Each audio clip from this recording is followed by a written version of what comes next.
ara el PP o com ara el PSOE poden fer de més o de menys. Però aquest és el joc, i aquest joc ja és per sempre, perquè no n'hi haurà una estabilitat política espanyola en la qual canvia el règim. Aquest esquema de constitucional estatutari és per sempre. Per tant, aquí s'ho caben dues opcions, i jo no sé si això és molt esperançat.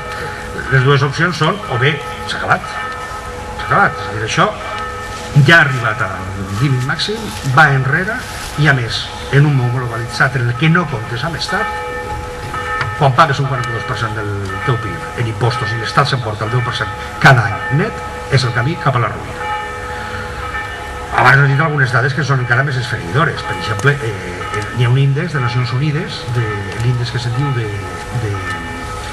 hi ha un índex de competitivitat que es publica a Suïssa, i n'hi ha un índex de governabilitat, de qualitat humana de Nacions Unides que té en compte no només paràmetres econòmics, sinó també nivell de percentatge de dones que treballen, educació de la població, nens que moren a una determinada edat, esperança de vida, etc. En aquest índex, quan es va començar, va per estats, quan es va començar a publicar l'any 2000, des de llavors la Generalitat de Catalunya cada any aplica i publica també com s'aplicaria, com quedaria Catalunya si estigués en aquest índex. Doncs en aquest índex, quan es va començar a publicar, Catalunya estava en una posició, si no recordo malament, estava com la 13 o per ahí, i Espanya, Catalunya inclosa com la 21-22. A l'any 2007, s'havien invertit. Catalunya de la posició, perdó, estava al 14. Catalunya de la posició 14 havia baixat a la posició 18 i Espanya de la posició 21 havia pujat a la posició 13. És a dir, i l'índex de competitivitat que es publica a Suïssa cada any, en només 3 anys, del 2003 al 2005, Catalunya de la posició 28 al món va baixar a la posició 34. Doncs, una és aquesta, la resignació. No hi ha sortida. No cap reformes estatutàries, qualsevol reforma que es vulgui fer no es podrà fer, necessita una reforma de la Constitució espanyola, això necessita que el PP i el PSOE estiguin d'acord i per tant necessita que els espanyols estiguin d'acord. I per tant, jo en això alguna vegada crec que ho dic d'una manera una mica crua, però perdonaran que de vegades he de dir les coses així. I és que, esclar, els que diuen, no, és que poden fer això, un estat federal, un estat confederal i tal, que expliquin com. Que expliquin com, perquè fa 3 anys no van ser capaços de tenir 176 vots. Perquè l'Estatut que aprovava el Parlament o aprovés el Congrés dels Diputats feia falta que votessin 176 diputats i no van aconseguir-los. Com pensen aconseguir els 234 que fan falta per fer una federació o una confederació? Perquè això és el que fa falta. 234 diputats. Els recordo que els catalans tots ells són 47. Suposant que tots estiguessin d'acord, 47. Llavors, qui no va tenir 176 per aprovar l'Estatut, que expliqui ara com tindrà 234 per canviar la Constitució espanyola. O per tenir aquestes coses de... No, bueno, ara reformant les lleis espanyoles. No, perquè per reformar les lleis espanyoles, per complir l'Estatut, o per dir allò que diu l'Estatut i que el Constitucional dirà que no són més que les declaracions d'intencions i que ha d'estar en les lleis ordinàries, doncs fan falta 176 diputats, i diguin vostè com els aconseguirà, perquè si les tenia ja es podria haver tingut fa 3 anys, A l'any 2006 aprovat l'Estatut, que hauria estat molt més fàcil tot. No és el cas. Per tant, és o això, allò que Zapatero diu, esto es para toda la vida. Efectivament, és para toda la vida. O això, o la creació d'un estat independent. I la creació d'un estat independent, com tant que ja no existeixen els obstacles anteriors.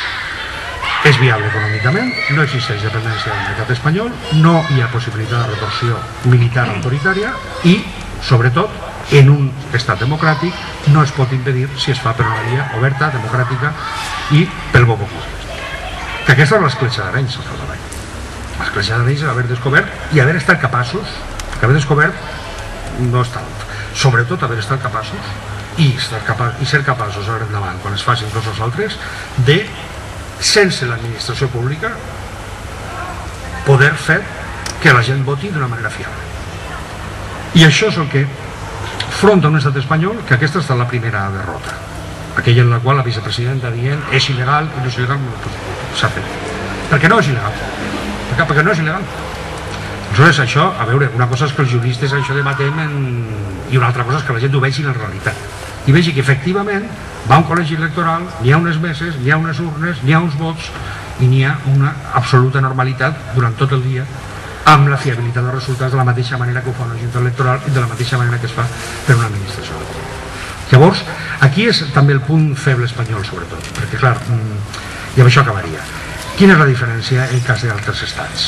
En Canadà o a la Gran Bretanya, i ara fa poc va venir una diputada del Partit Quebecois i vam estar comentant el tema, quina és l'opció que es pren al davant d'un procés d'independència?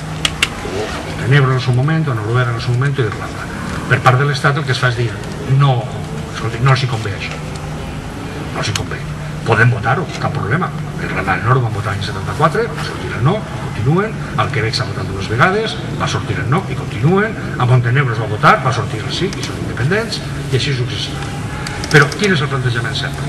El dir, tenen dret a votar, faltaria menys, evidentment que sí. Ara, votin que no. I aquest és el procés dels últims anys.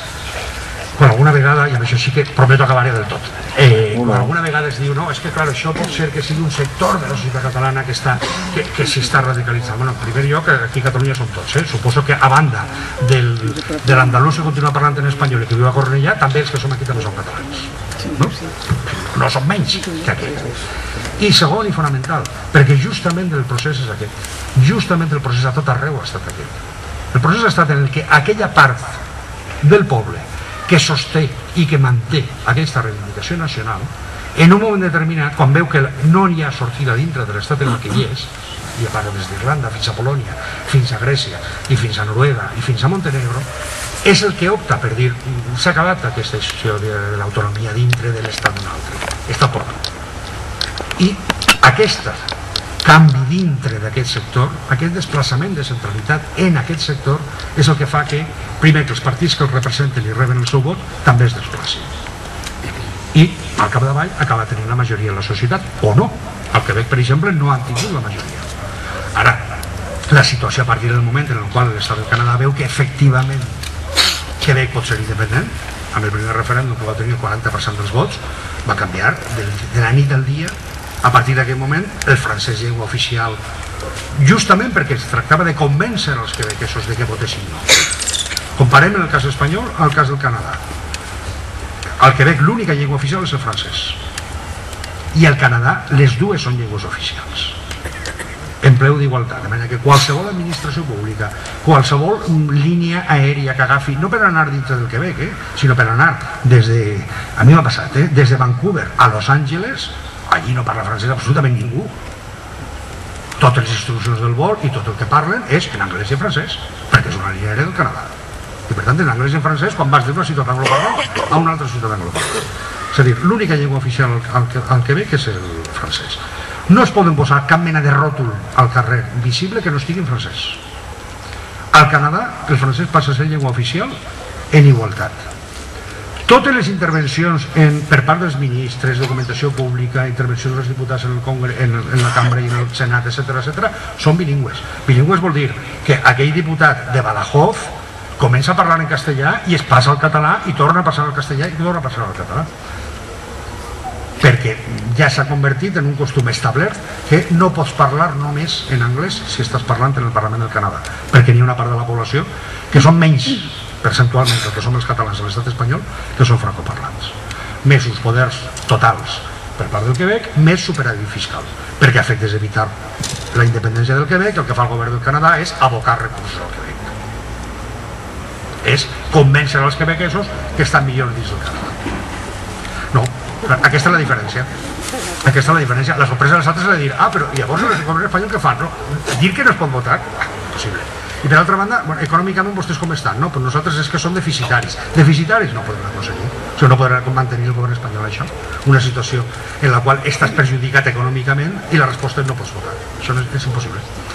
Per tant, aquest seria el plantejament general de la història. Evidentment no és fàcil, i sobretot no és fàcil perquè hi ha una, jo no ho diria tant per la qüestió de composició poblacional, sinó perquè hi ha una mentalitat molt arrelada de 150 anys de... Home, anem fent. Doncs bé, anem fent, ja ha acabat el final. És a dir, amb l'anem fent no ens en sortim. I com que no ens en sortim, caben dues coses. O bé la independència, o bé, si no el model està molt a prop, que és el País Valencià.